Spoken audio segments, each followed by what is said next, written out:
Hi friends, welcome to Kavya Nayana cooking channel. ನಾನು ಸುಷ್ಮಾ. ಬನ್ನಿ, ಇವತ್ತು ಮಕ್ಕಳ ಫೇವ್ರೇಟ್ ಆಗಿ ಈವ್ನಿಂಗ್ ಸ್ನ್ಯಾಕ್ಸ್ನ ಮಾಡಿ ತೋರಿಸ್ತಾ ಇದ್ದೀನಿ. ಮಕ್ಕಳಿಗಷ್ಟೇ ಅಲ್ಲದೆ ದೊಡ್ಡವ್ರಿಗೂ ಕೂಡ ತುಂಬ ಇಷ್ಟ ಆಗುತ್ತೆ. ಹೊರಗಡೆ ಯಾವ ಥರ ಸಿಗುತ್ತೆ ನೋಡಿ, ಅದೇ ಥರನೇ ಸಿಂಪಲ್ ಆಗಿ ಮನೇಲೇ ನಾನು ಮಾಡಿ ತೋರಿಸ್ತಾ ಇದ್ದೀನಿ. ಬೇಕಿಂಗ್ ಸೋಡಾ ಬೇಡ, ಈನೋ ಬೇಡ, ಹಾಗೆ ಓವನ್ ಕೂಡ ಬೇಡ. ಯಾವ ಥರ ಮಾಡೋದು ಸ್ನ್ಯಾಕ್ಸು ಅಂತ ನೋಡೋಣ ಬನ್ನಿ ಫ್ರೆಂಡ್ಸ್. ಒಂದು ಮಿಕ್ಸಿಂಗ್ ಬೌಲ್ನ ತಗೊಂಡಿದ್ದೀನಿ. ಅರ್ಧ ಕಪ್ ಆಗುವಷ್ಟು ಮೀಡಿಯಂ ರವೆನ ಹಾಕೋತಾ ಇದ್ದೀನಿ. ಸ್ವಲ್ಪ ಸಣ್ಣದು ಬರುತ್ತಲ್ಲ, ಆ ರವೆನ ನಾನು ತಗೊಂಡಿದ್ದೀನಿ. ಇವಾಗ ಮಿಕ್ಸಿ ಜಾರ್ಗೆ ಅರ್ಧ ಕಪ್ ಅಷ್ಟು ರವೆನ ಸೇರಿಸ್ಕೊತಾ ಇದ್ದೀನಿ. ಹಾಗೆ ಇಲ್ಲಿ ಮುಕ್ಕಾಲು ಬೌಲ್ ಆಗುವಷ್ಟು ಸಕ್ಕರೆನ ಹಾಕೋತಾ ಇದ್ದೀನಿ. ನಿಮಗೆ ಸಿಹಿ ನೋಡ್ಕೊಂಡು ಹೆಚ್ಚು ಕಡಿಮೆ ಮಾಡ್ಕೋಬಹುದು. ಹಾಗೆ ಒಂದೆರಡು ಏಲಕ್ಕಿನ ಸಿಪ್ಪೆ ಬಿಡಿಸಿ ಹಾಕೋತಾ ಇದ್ದೀನಿ. ಇವಾಗ ಇದನ್ನ ಫೈನ್ ಆಗಿ ಪೌಡರ್ ಮಾಡ್ಕೊಂಡು ಬರ್ತೀನಿ. ನೋಡಿ, ಇಷ್ಟು ನುಣ್ಣಗೆ ಫೈನ್ ಪೌಡರ್ ಮಾಡ್ಕೋಬೇಕು. ನೋಡ್ತಾ ಇದ್ದೀರಾ ನೋಡಿ. ಇವಾಗ ಇದನ್ನ ಒಂದು ಮಿಕ್ಸಿಂಗ್ ಬೌಲ್ಗೆ ಹಾಕೊಳ್ಳೋಣ. ಇಲ್ಲಿ ನಾನು ಪರಾತಿಗೆ ಸೇರಿಸ್ಕೊತಾ ಇದ್ದೀನಿ ಸಕ್ಕರೆ ಹಾಗೆ ರವೆ ಏಲಕ್ಕಿನ ಪೌಡರ್ ಮಾಡ್ಕೊಂಡಿರೋದು. ಪರಾತಿಗೆ ನಾನು 1 ಕಪ್ ಆಗುವಷ್ಟು ಸೋಸಿ ಇಟ್ಕೊಂಡಿರೋ ಗೋಧಿ ಹಿಟ್ಟನ್ನ ಹಾಕೋತಾ ಇದ್ದೀನಿ. ನೀವು ಬೇಕಂದ್ರೆ ಮೈದಾ ಹಿಟ್ಟಲ್ಲೂ ಕೂಡ ಮಾಡ್ಕೋಬಹುದು. ನಾನು 1 ಕಪ್ ಅಳತೆಯಲ್ಲಿ ತಗೊಂಡಿದ್ದೀನಿ. ನೀವು ಇದಕ್ಕಿಂತ ಜಾಸ್ತಿ ಕೂಡ ತಗೋಬಹುದು. 2 ಟೇಬಲ್ ಸ್ಪೂನ್ ಅಷ್ಟು ತುಪ್ಪವನ್ನ ಸೇರಿಸ್ಕೊತಾ ಇದ್ದೀನಿ. ತುಪ್ಪ ಬೇಡ ಅನ್ನೋರು ನೀವು ಎಣ್ಣೆ ಕೂಡ ಸೇರಿಸ್ಕೋಬಹುದು. ಇವಾಗ ಚೆನ್ನಾಗಿ ಕೈಯಿಂದ ಮಿಕ್ಸ್ ಮಾಡ್ಕೊಳ್ಳೋಣ. ಮೊಟ್ಟೆ ಬೇಡ, ಓವನ್ ಬೇಡ, ಬೇಕರಿ ಸ್ಟೈಲಲ್ಲಿ ಇವತ್ತು ಮಕ್ಕಳಿಗೆ ಸ್ನ್ಯಾಕ್ಸ್ನ ಮಾಡಿ ತೋರಿಸ್ತಾ ಇದ್ದೀನಿ. ಯಾವಾಗಲೂ ಬೇಕರಿಯಿಂದಾನೇ ತಂದು ತಿಂದಿರ್ತೀರಾ, ಹಾಗೆ ಮಕ್ಕಳಿಗೆ ಕೊಟ್ಟಿರ್ತೀರಾ. ಇವತ್ತು ನಾನು ಓವನ್ನು ಹಾಗೆ ಬೇಕರಿ ಸ್ಟೈಲಲ್ಲಿ ಮೊಟ್ಟೆ ಇಲ್ಲದೇನೆ ಮಕ್ಕಳಿಗೆ ಸ್ನ್ಯಾಕ್ಸ್ನ ಮಾಡಿ ತೋರಿಸ್ತಾ ಇದ್ದೀನಿ. ನೀವು ಒಂದ್ಸಲ ಮಾಡಿದ್ರೆ ಮತ್ತೆ ಮತ್ತೆ ಮಾಡ್ಕೊತೀರಾ ಫ್ರೆಂಡ್ಸ್, ಅಷ್ಟು ರುಚಿಯಾಗಿರುತ್ತೆ. ನೋಡಿ, ಇವಾಗ ಚೆನ್ನಾಗಿ ಒಡ್ಕೊಂಡಿದ್ದೀನಿ. ಎಲ್ಲ ಸಕ್ಕರೆ ಎಲ್ಲ ಹಿಟ್ಟು ಒಟ್ಟು ಕೂಡಿದೆ. ಇವಾಗ ಸ್ವಲ್ಪ ಸ್ವಲ್ಪ ಹಾಲನ್ನು ಹಾಕೊಂಡು ನಾನು ಸಾಫ್ಟ್ ಆಗಿ ನಾದ್ಕೊಳ್ತೀನಿ. ಚಪಾತಿಗೆಲ್ಲ ನಾದ್ತಿರಲ್ಲ, ಅದಕ್ಕಿಂತ ಸ್ವಲ್ಪ ಸಾಫ್ಟ್ ಇರಲಿ, ಜಾಸ್ತಿ ತೆಳು ಬೇಡ, ಸ್ವಲ್ಪ ಗಟ್ಟಿನೇ ಇರಲಿ, ಮೀಡಿಯಮ್ ಆಗಿ. ನೋಡಿ, ಸ್ವಲ್ಪ ಸ್ವಲ್ಪ ಎಷ್ಟು ಬೇಕೋ ನೋಡಿಕೊಂಡು ಹಾಲನ್ನು ಹಾಕ್ಕೊಂಡು ನಾದ್ಕೊಳ್ಳೋಣ. ಒಟ್ಟಿಗೆ ಹಾಕೊಳ್ಳೋಕೆ ಹೋಗಬೇಡಿ, ತೆಳುವಾಗ್ಬಿಡುತ್ತೆ ಹಿಟ್ಟು. ಹೊಸಬ್ರು ಯಾರಾದರೂ ವಿಡಿಯೋ ನೋಡ್ತಾ ಇದ್ರೆ ಪ್ಲೀಸ್ ಸಬ್ಸ್ಕ್ರೈಬ್ ಮಾಡ್ಕೊಂಡು ನೋಡಿ. ವಿಡಿಯೋನ ಎಲ್ಲೂ ಕೂಡ ಸ್ಕಿಪ್ ಮಾಡಬೇಡಿ, ಪೂರ್ತಿಯಾಗಿ ವಿಡಿಯೋ ನೋಡಿ ಸಪೋರ್ಟ್ ಮಾಡಿ. ನಮ್ಮ ವಿಡಿಯೋಗಳು ನಿಮ್ಗೆ ಏನಾದರೂ ಯೂಸ್ಫುಲ್ ಆದರೆ ನಿಮ್ಮ ಫ್ಯಾಮಿಲಿ ಫ್ರೆಂಡ್ಸಿಗೆಲ್ಲ ಶೇರ್ ಮಾಡಿ. ಆದಷ್ಟು ನಾನು ಸಿಂಪಲ್ ಆಗಿ ರೆಸಿಪೀಸ್ನ ತೋರಿಸ್ಕೊಡ್ತಾ ಇರ್ತೀನಿ. ನೋಡಿ, ನಾನು ಸ್ವಲ್ಪ ಹಾಕ್ಕೊತೀನಿ.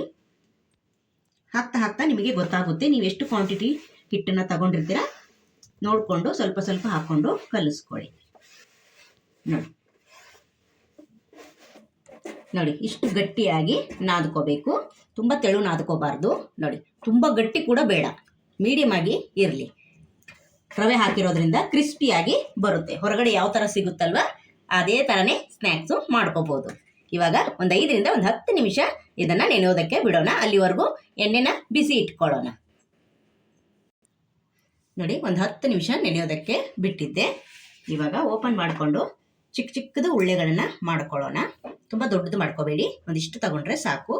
ಚೆನ್ನಾಗಿ ಕೈಯಿಂದ ನಾದದಂಗೆ ಮಾಡಿ ಒಂದು ಈ ಥರ ಉಂಡೆನ ಮಾಡ್ಕೊಳ್ಳೋಣ. ನೀವು ಇದಕ್ಕಿಂತ ದೊಡ್ಡದಾದ್ರೂ ಕೂಡ ಮಾಡ್ಕೋಬೋದು. ಹಾಗೆ ನಾನಿಲ್ಲಿ ಬಜ್ಜಿ ಬೋಂಡ ಕರಿತೀವಲ್ವ, ಆ ಚಮಚನ ತಗೊಂಡಿದ್ದೀನಿ. ಇದಕ್ಕೆ ಸ್ವಲ್ಪ ಎಣ್ಣೆನ ಹಚ್ಕೊಳ್ಳೋಣ. ನೋಡಿ, ಸ್ವಲ್ಪ ಎಣ್ಣೆ ಅಥವಾ ತುಪ್ಪನ ಹಚ್ಕೊಳ್ಳಿ. ಹಾಗೆ ಈ ಉಳ್ಳಿನ ತಗೊಂಡು ಇದರ ಮೇಲೆ ಸ್ವಲ್ಪ ಪ್ರೆಸ್ ಮಾಡಿ, ಅಂದರೆ ಸ್ವಲ್ಪ ಡಿಸೈನ್ ಬರಲಿ ಅಂತಷ್ಟೇ. ನೋಡಿ, ಈ ಥರ ಇನ್ನೂ ಕೂಡ ದೊಡ್ಡದಾದ್ರೂ ನೀವು ಮಾಡ್ಕೋಬಹುದು. ನೋಡಿ, ಈ ಥರ ಮಾಡಿಕೊಂಡು ನೋಡಿ ಒಂದೊಳ್ಳೆ ಶೇಪ್ ಕೊಡೋಣ. ನೋಡಿ ಯಾವ ಥರ ಡಿಸೈನ್ ಬಂತಲ್ವ. ಇದು ಮಧ್ಯ ಬೇಡ ಅಂದರೆ ಇಲ್ಲಿ ಮಾತ್ರ ನೀವು ಮಾಡ್ಕೋಬಹುದು ಫ್ರೆಂಡ್ಸ್. ಅದನ್ನು ಕೂಡ ಈ ಕಡೆಯಿಂದ ತೋರಿಸ್ತೀನಿ. ನೋಡಿ ನೋಡಿ, ಈ ಥರ ಪ್ರೆಸ್ ಮಾಡಿಕೊಂಡು ಈ ಥರ ಪ್ರೆಸ್ ಮಾಡಿ. ನಿಮ್ಗೆ ಎಷ್ಟು ಅಗಲ ಬೇಕೋ ಎಷ್ಟು ದೊಡ್ಡದು ಬೇಕೋ ನೋಡಿಕೊಂಡು ಈ ಥರ ಪ್ರೆಸ್ ಮಾಡ್ಬೋದು. ಇವಾಗ ನೋಡಿ ಈ ಕಡೆ, ವಾವ್, ಸೂಪರ್. ಹೊರಗಡೆ ಸಿಗೋ ಥರನೇ ಕಾಣಿಸ್ತಾ ಇದೆ ಅಂತ ಅನ್ಕೊತೀನಿ ಫ್ರೆಂಡ್ಸ್. ನಿಮ್ಗೆ ಈ ಥರ ಆದರೂ ಮಾಡ್ಕೋಬೋದು, ಇಲ್ಲ ಮಧ್ಯಕ್ಕೆ ಲೈನ್ ಆದರೂ ಇಟ್ಕೊಂಡು ಈ ಥರ ಆದರೂ ಇಟ್ಕೊಂಡು ಪ್ರೆಸ್ ಮಾಡ್ಕೋಬೋದು ಫ್ರೆಂಡ್ಸ್. ಸ್ವಲ್ಪ ಎಣ್ಣೆ ಹಚ್ಚಿದ್ರೆ ನೀಟಾಗಿ ನಾವು ಎಷ್ಟು ಪ್ರೆಸ್ ಮಾಡಿದ್ರೂ ಆರಾಮಾಗಿ ಹೀಗೆ ಓಪನ್ ಆಗುತ್ತೆ. ಇದೇ ಥರನೇ ಎಲ್ಲವನ್ನು ಬಿಸ್ಕೆಟ್ನ ಮಾಡ್ಕೊತೀನಿ ಫ್ರೆಂಡ್ಸ್. ಸೂಪರ್ ಅಲ್ವಾ? ಎಣ್ಣೆ ನೋಡಿ ಲೋ ಫ್ಲೇಮಲ್ಲೇ ಬಿಸಿ ಮಾಡ್ಕೊಂಡಿದ್ದೀನಿ. ಹಾಗೆ 1 ಪ್ಲೇಟಷ್ಟು ಮಾಡಿ ಇಟ್ಕೊಂಡಿದ್ದೀನಿ, ಅಂದರೆ 1 ಬ್ಯಾಚ್ ಆಗುವಷ್ಟು ಮಾಡಿ ಇಟ್ಕೊಂಡಿದ್ದೀನಿ. ಇವಾಗ ಒಂದೊಂದೇ ಎಣ್ಣೆಗೆ ಹಾಕ್ಕೊಳ್ಳೋಣ. ಜಾಸ್ತಿ ಎಣ್ಣೆ ಬಿಸಿ ಇರಬಾರ್ದು, ಲೋ ಫ್ಲೇಮಲ್ಲೇ ಇಟ್ಕೊಳ್ಳಿ. ಎಷ್ಟು ಇಡಿಸುತ್ತೋ ಅಷ್ಟೇ ಹಾಕ್ಕೊಳ್ಳಿ. ನೋಡಿ, ಹೊರಗಡೆಯಿಂದ ಯಾವ ಥರ ಸಿಗುತ್ತೋ ಅದೇ ರುಚಿಯಲ್ಲೇ ನಾವು ಮನೆಯಲ್ಲಿ ಮಾಡ್ಕೋಬೋದು ಫ್ರೆಂಡ್ಸ್. ತುಂಬ ಸರಳವಾಗಿ ತೋರಿಸ್ಕೊಟ್ಟಿದ್ದೀನಿ. ನೀವು ಒಂದ್ಸಲ ಮಕ್ಕಳಿಗೆ ಮಾಡಿಕೊಡಿ, ಹೊರಗಡೆಯಿಂದ ಕೇಳೋದೇ ಇಲ್ಲ. ನೀನೇ ಮಾಡ್ಕೊಡಮ್ಮ ಅಂತಾನೆ ಕೇಳ್ತಾರೆ ಫ್ರೆಂಡ್ಸ್. ಅಷ್ಟು ಚೆನ್ನಾಗಿ ಬರುತ್ತೆ ಫ್ರೆಂಡ್ಸ್. ಬಬಲ್ಸ್ ಎಲ್ಲ ಕಡಿಮೆ ಆದಮೇಲೆ ತಿರುವಿ ಹಾಕ್ಕೊಳ್ಳೋಣ. ನೋಡಿ ಫ್ರೆಂಡ್ಸ್, ಸ್ವಲ್ಪ ಹೊತ್ತು ಬಿಟ್ಟಾದ್ಮೇಲೆ ತಿರುವಿ ಹಾಕ್ಕೊಳ್ಳೋಣ. ನೋಡಿ, ವಾವ್, ಸೂಪರ್, ಎಷ್ಟು ಚೆನ್ನಾಗಿ ಕಲರ್ ಬರ್ತಾ ಇದೆ ಅಲ್ವಾ? ಇನ್ನೂ ಚೆನ್ನಾಗಿ ಕಲರ್ ಬರುತ್ತೆ ಫ್ರೆಂಡ್ಸ್. ಇನ್ನು ನೋಡಿ, ವಾವ್, ಸೇಮ್ ಹೊರಗಡೆಯಿಂದನೇ ಗುಡ್ಡೆ ಬಿಸ್ಕೆಟ್ ಯಾವ ಥರ ಇರುತ್ತೋ ಅದೇ ಥರನೇ ಕಾಣಿಸ್ತಾ ಇದೆ ಅಲ್ವಾ? ಟೇಸ್ಟು ಕೂಡ ಸಖತ್ತಾಗಿರುತ್ತೆ ಫ್ರೆಂಡ್ಸ್. ನೀವು ಒಂದ್ಸಲ ಮಾಡಿದ್ರೆ ಮತ್ತೆ ಮತ್ತೆ ಮಾಡ್ಕೊತೀರಾ. ನೋಡಿ, ಒಂದೊಳ್ಳೆ ಕಲರ್ ಬರ್ತಾ ಇದೆ. ಇನ್ನೂ ಕೂಡ ಹೊಳಿಸಿ ಚೆನ್ನಾಗಿ ಫ್ರೈ ಮಾಡ್ಕೊಳ್ಳೋಣ. ನೋಡಿ, ಒಂದಕ್ಕಿಂತ ಒಂದು ತುಂಬ ಚೆನ್ನಾಗಿ ಬರ್ತಾ ಇದೆ. ನೋಡಿ, ಲೋ ಫ್ಲೇಮಲ್ಲೇ ಫ್ರೈ ಮಾಡ್ಕೊಳ್ಳಿ. ನೋಡಿ, 1 ಕಪ್ಪು ಗೋಧಿ ಹಿಟ್ಟು ಮನೇಲಿದ್ದರೆ ಸಾಕು. ಒಂದು ಅರ್ಧ ಕಪ್ಪಷ್ಟು ರವೆಯಿಂದ ಮಾಡ್ಕೋಬಹುದು. ನಾವು ಮನೆ ಮಂದಿಗೆಲ್ಲ ಮಾಡ್ಕೋಬಹುದು ಫ್ರೆಂಡ್ಸ್. ಸಖತ್ತಾಗಿರುತ್ತೆ. ಇವಾಗ ಚೆನ್ನಾಗಿ ಎರಡೂ ಬದಿ ಫ್ರೈ ಮಾಡ್ಕೊತೀನಿ. ನೋಡಿ, ಒಂದೊಳ್ಳೆ ಕಲರ್ ಬಂದಿದೆ ಫ್ರೆಂಡ್ಸ್. ನೋಡ್ತಾ ಇದ್ದೀರಾ? ನೋಡಿ, ಸೂಪರ್. ಈ ಕಲರಲ್ಲಿ ಫ್ರೈ ಆದರೆ ಸಾಕು. ಇವಾಗ ಇದು ರೆಡಿ ಆಗಿದೆ ಫ್ರೆಂಡ್ಸ್. ಇದೇ ಥರನೇ ಎಲ್ಲವನ್ನು ಫ್ರೈ ಮಾಡಿ ತೋರಿಸ್ತೀನಿ ಫ್ರೆಂಡ್ಸ್. ಹಿಟ್ಟನ್ನ ಸ್ವಲ್ಪ ಗಟ್ಟಿಯಾಗಿನೇ ನಾದ್ಕೊಳ್ಳಿ ಫ್ರೆಂಡ್ಸ್. ತುಂಬ ಚೆನ್ನಾಗಿ ಕುರುಕುರು ಅಂತ ಸೌಂಡ್ ಬರುತ್ತೆ. ಬಿಸ್ಕೆಟು ಯಾವ ಬೇಕರಿಗಿಂತನೂ ಕಡಿಮೆ ಇಲ್ಲ ಫ್ರೆಂಡ್ಸ್. ಸೂಪರಾಗಿ ಕಾಣಿಸ್ತಾ ಇದೆ. ಹಾಗೆ ಟೇಸ್ಟು ಕೂಡ ಸಖತ್ತಾಗಿದೆ ಫ್ರೆಂಡ್ಸ್.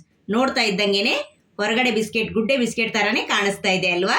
ತುಪ್ಪ ಬೇಡ, ಹಾಗೆ ಬೆಣ್ಣೆ ಕೂಡ ಬೇಡ, ಓವನ್ ಬೇಡ, ಬೇಕಿಂಗ್ ಸೋಡಾ ಬೇಡ, ಏನು ಹಾಕದೇನೆ 2 ಸಾಮಗ್ರಿ ಬಳಸಿ ನಾನಿವತ್ತು ಬೇಕರಿ ಸ್ಟೈಲಲ್ಲಿ ಬಿಸ್ಕೆಟ್ನ ಮಾಡಿ ತೋರಿಸಿದ್ದೀನಿ ಫ್ರೆಂಡ್ಸ್. ನೀವು 1 ತಿಂಗಳವರೆಗೂ ಸ್ಟೋರ್ ಮಾಡಿಟ್ಕೊಂಡು ತಿನ್ಬೋದು ಫ್ರೆಂಡ್ಸ್. ಮಕ್ಕಳಿಗೆ ಈ ಥರ ನಾವು ಮನೇಲೆ ಮಾಡಿಕೊಡ್ತಾ ಇದ್ರೆ ಹೊರಗಡೆಯಿಂದ ನಾವು ತರೋದೇ ಬೇಡ. ಅವ್ರಿಗೆ ನೀವೇ ಮಾಡಿಕೊಡಿ ಅಂತಾನೆ ಕೇಳ್ತಾರೆ ಫ್ರೆಂಡ್ಸ್. ಈ ಬಿಸ್ಕೆಟ್ ನಿಮ್ಗೆ ಇಷ್ಟವಾಗಿದ್ದಲ್ಲಿ ಪ್ಲೀಸ್ ಲೈಕ್ ಮಾಡಿ, ಶೇರ್ ಮಾಡಿ, ಕಮೆಂಟ್ ಮಾಡಿ, ಸಬ್ಸ್ಕ್ರೈಬ್ ಮಾಡ್ಕೊಳ್ಳಿ. ನಮ್ಮ ವಿಡಿಯೋ ನೋಡಿದ್ದಕ್ಕಾಗಿ ನಿಮ್ಮೆಲ್ಲರಿಗೂ ಧನ್ಯವಾದಗಳು. Thank you for watching. ನಮಸ್ಕಾರ ಫ್ರೆಂಡ್.